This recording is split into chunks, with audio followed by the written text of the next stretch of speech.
Hey, welcome. So you hear it all the time, right? A country's economy is booming, or maybe it's slowing down. But what does that actually mean? Today, we're going to pull back the curtain and break down the report cards that nations get for their economic performance. By the end, you'll see exactly how they stack up. And that really is the big question, isn't it? How do you grade a country's economy? Is it just about how much money it makes? Or is it maybe about the well-being of its citizens? Well, as it turns out, there's no single grade. Instead, there are a bunch of different lenses we can use to look at it, and we're going to go through each one. All right, let's kick things off with the one you've definitely heard of the most. It's the cornerstone, the headline number that everyone, and I mean everyone, talks about when they're judging a nation's economic health: gross domestic product, or as we all know it, GDP. Now, the key phrase here, the one to really remember, is within a country's borders. GDP is all about geography. It's the grand total of everything made inside a country's physical lines on a map.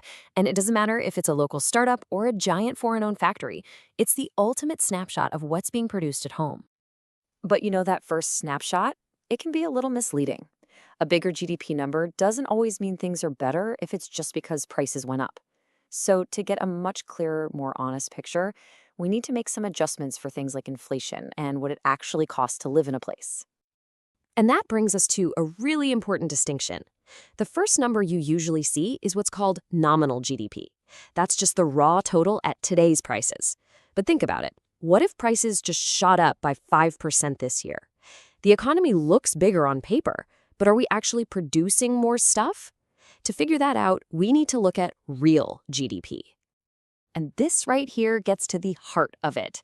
By stripping out the effects of inflation, real GDP gives us a level playing field. It lets us compare economic output from this year to last year or even 10 years ago and answer that crucial question: are we actually making more, or are we just paying more for the same amount of stuff? Okay, now for our second big adjustment. Let's say we're comparing the GDP of the United States and Vietnam. Just using currency exchange rates doesn't really tell you the whole story, right? Because a dollar in New York buys you a very different amount of stuff than it does in Hanoi. This is where a cool concept called purchasing power parity, or PPP, comes in. It's a game changer. It basically adjusts a country's GDP based on what money can actually buy there.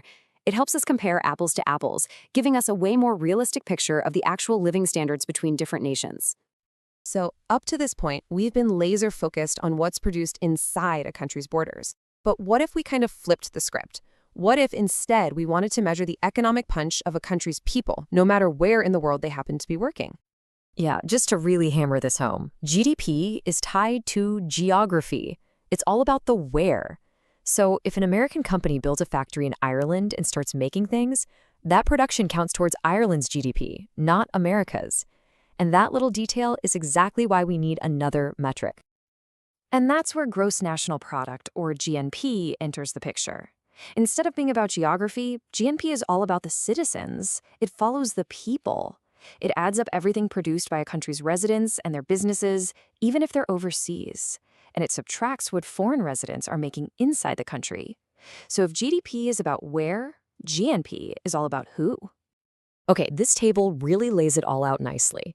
You can see GDP is all about location. GNP is all about citizenship. And then there's this other one, gross national income, or GNI.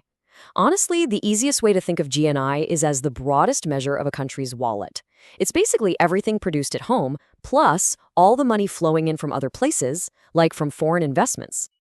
All these numbers, trillions and trillions of dollars, they're really impressive, but they feel kind of abstract, don't they?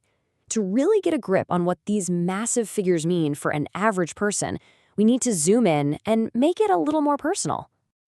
I mean, look at this number, $23 trillion. It's huge, it's powerful, but it's also totally impersonal.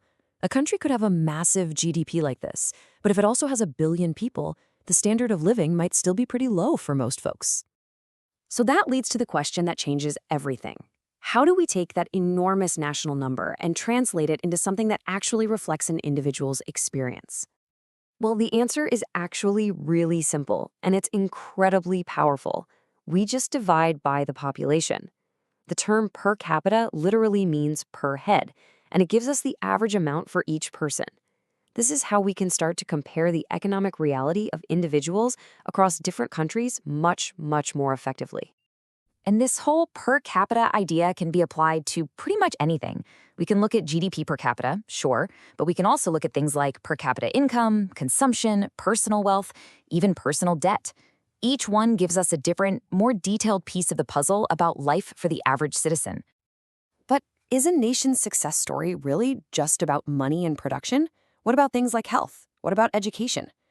For our last section, we're going to pull the lens back even further and look through the widest, most human-focused lens we have. This question really gets to the heart of a much bigger, more profound debate.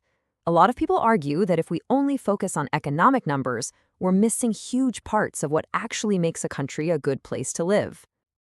And that way of thinking is what led the United Nations to create something called the Human Development Index, or HDI.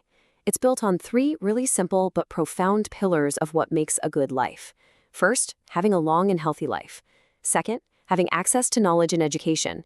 And third, having enough income for a decent standard of living. So by combining health, education, and income into a single score, the HDI gives us a much more holistic look at a country's progress and the well-being of its people.